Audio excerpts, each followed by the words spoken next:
అసలు అరుణాచలం అనేటటువంటి క్షేత్రం ఒకటి ఉంది, పరమశివుని యొక్క పరిపూర్ణమైన అనుగ్రహం ఉన్నది.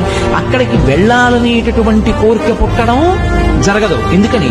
అసలు కొన్ని కోట్ల జన్మలెత్తితే తప్ప అరుణాచల పర్వతం గురించి తెలుసుకోడు.